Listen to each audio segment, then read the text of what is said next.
Hey guys, how are you? Today in this video we're going to be fitting out this canopy to get it ready for camping out of. We need to start by unloading it and getting all the things we bought for it out of the back of the canopy. We started how any other budget canopy fit out would, with a trip to King's. We have most of the essentials needed to set up the electrical system, plus a few extra bits of camping gear. For this build we're using a 1.8 by 1.8 meter aluminum canopy. It's got side and rear doors that will provide us easy access. It's a lift-off canopy. This will give it some extra strength and the ability to remove the canopy when loaded. We'll start by chopping up some 70 by 35mm timber studs to suit the width of the canopy. This will be used underneath the 9mm marine ply. This is creating our floor for the canopy.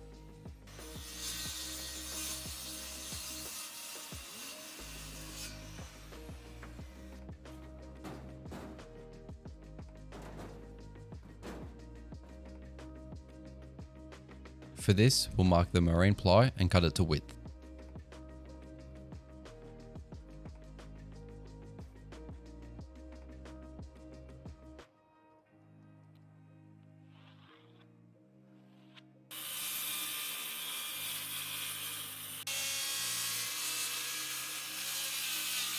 To secure the studs onto the marine ply, we'll use liquid nails and some 40mm screws. We run a line of liquid nails to the underside of the stud, then secure it into place with some clamps and drive some screws into it.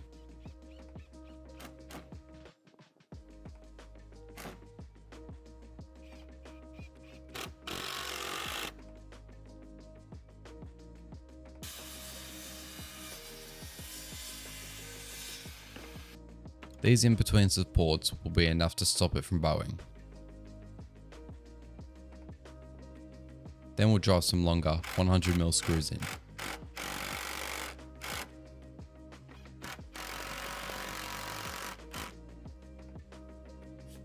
Because we can't fit the whole floor in as one piece, we'll have to join the second half now.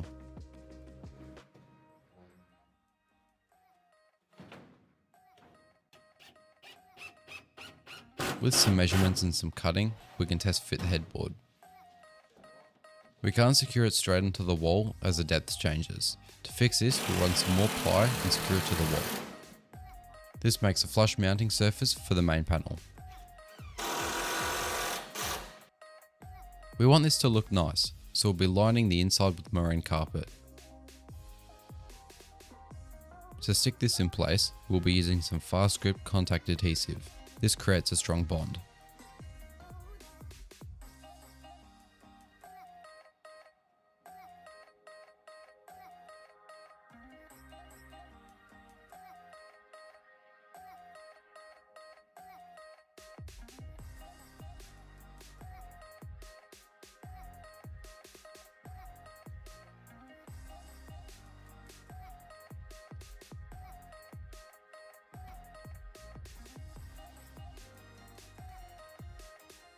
Alright, so now that we've carpeted the canopy, we've started test fitting the drawers so we can see what layout works best for us.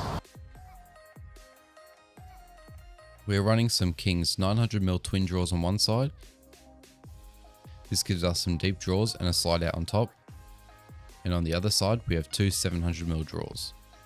Next to these we are running a Dometic 25 litre fridge, and on the other side we are using an 85 litre King's upright fridge.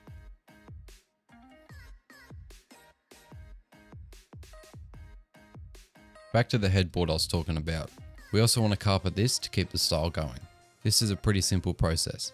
You roll out the carpet, do a rough cut leaving some overhang, then paint on the fast grip adhesive in sections. Lay the carpet down, then peel it back up.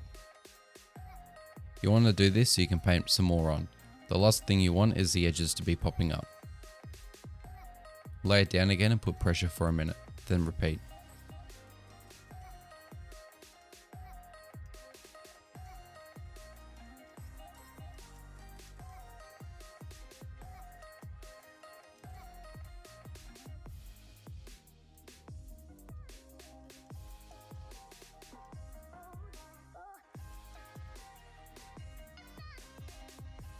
We cut the headboard in half. This will allow us to fit it in without having to do major trimming to pass the doors. So once we carpeted the second half, we installed it into place.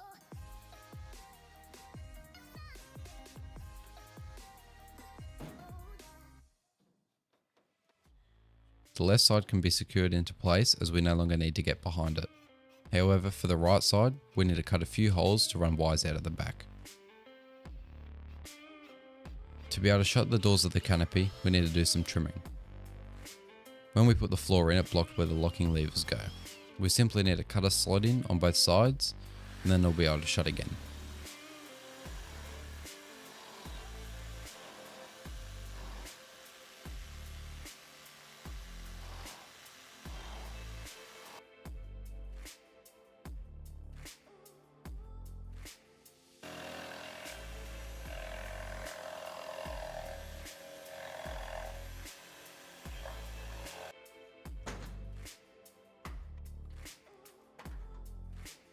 As we have the left side of the headboard screwed down in place, we can start mounting some electrical gear.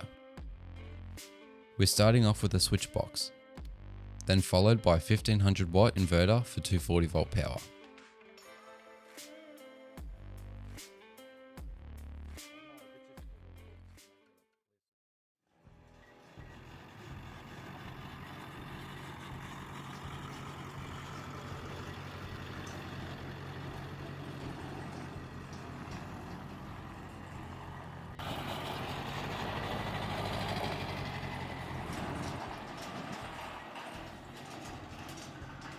This is the trailer we'll be installing the canopy onto. This trailer is 10 by 6 feet with a 900mm cage. For now we need to remove the cage. It's as simple as removing a few bolts and lifting it off.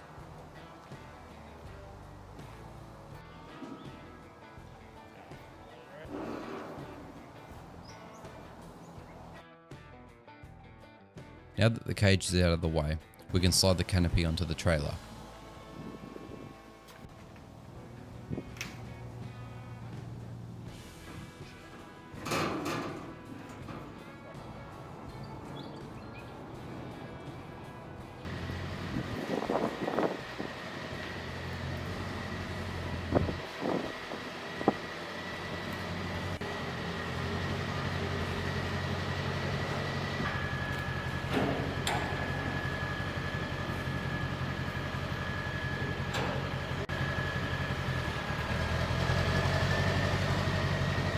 This trailer is a perfect width for the canopy. It can sit inside, no worries. However, because it sits on the inside, we need to fabricate some supports.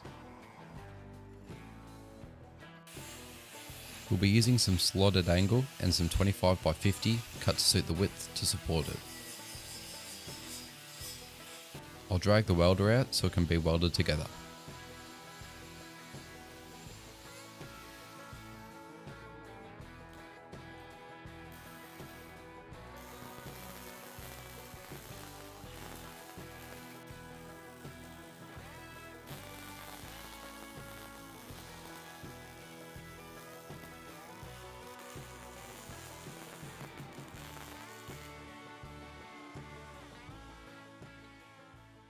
Once they are resting on the trailer, all we need to do now is drop the canopy on top of them.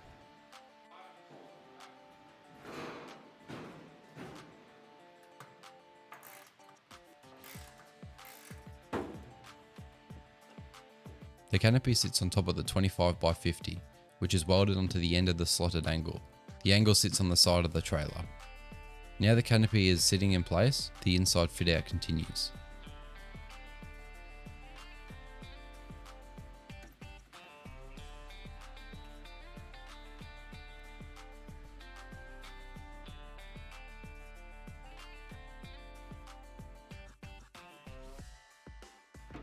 The wires that are run to the roof is where the solar panels will be connected to, and the power from the alternator of the tow vehicle, so it can be charged while driving.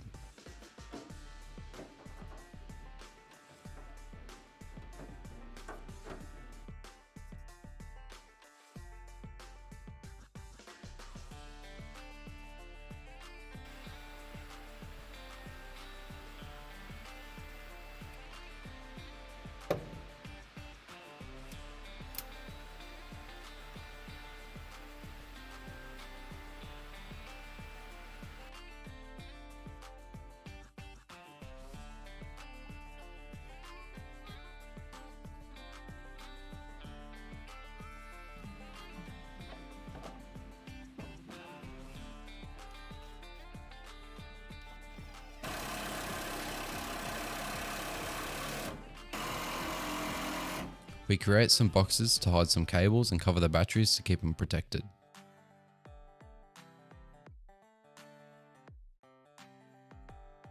The fridge is now off power and everything is mounted so it can't move.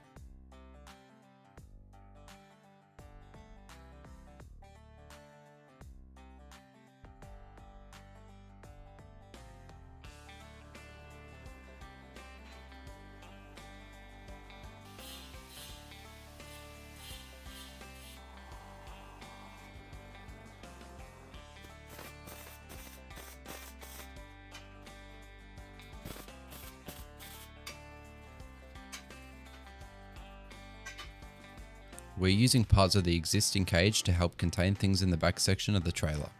These uprights have little lengths of steel going into the holes of the side of the canopy.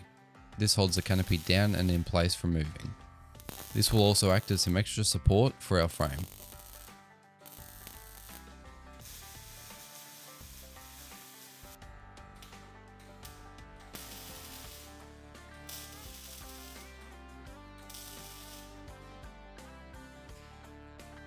These bits of angle are being used on the roof section.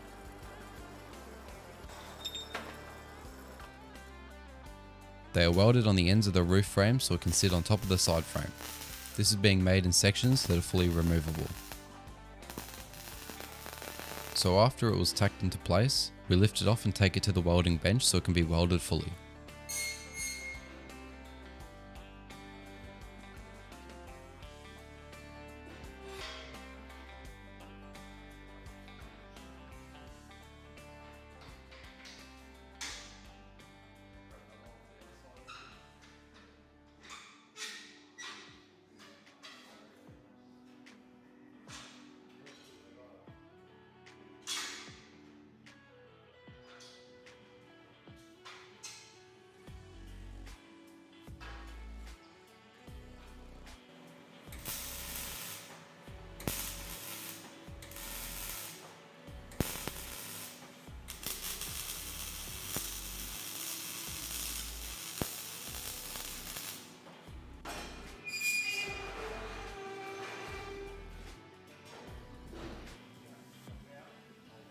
Once the top frame was in place and bolted down, we were able to start mounting the awnings and shower tent.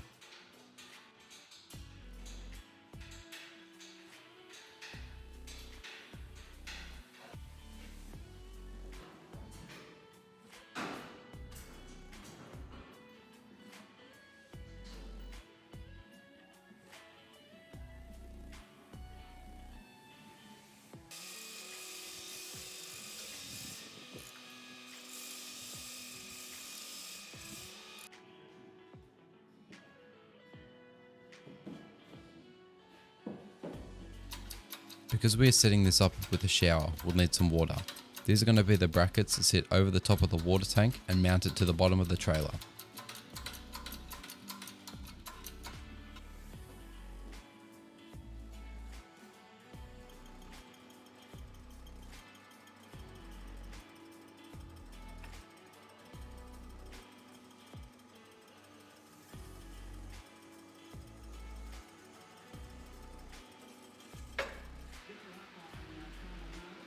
We'd also like a warm shower. These sections of flat bar are bent to make a hanger for the water heater.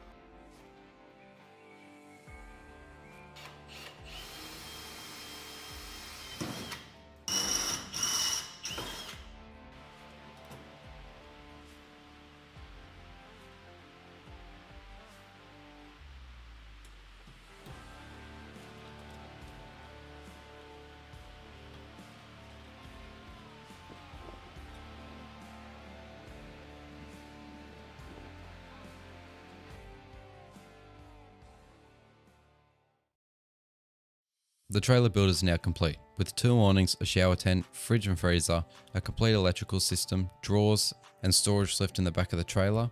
This will work pretty well to camp out of. The two awnings come handy to have swags under one and cooking and chairs under the other side. Thanks for watching to the end of the trailer build. See you on the next one.